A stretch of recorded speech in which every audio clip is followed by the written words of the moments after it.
We're going to take a moment to show you how to change a sensor on the ALTAIR 5X gas detector.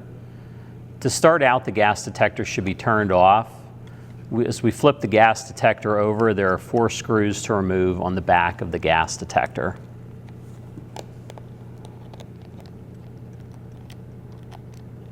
Once we've loosened these screws, we can first remove the battery pack and set that aside.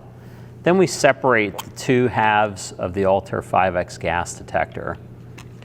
Sensors may stick to the front gasket. We can simply take them and put them back into place.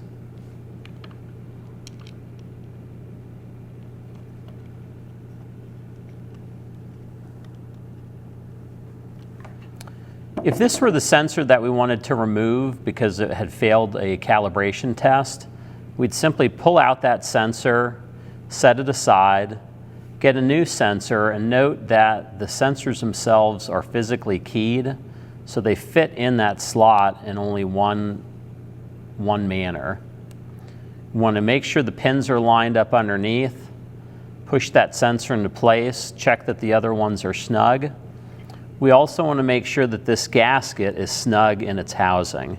Now we can go ahead and put that front housing back on, flip the gas detector over, and begin to tighten the screws. For tightening them, you want it to be hand snug, and you do want them to be tight, but you do not want to overly bear down on the screws.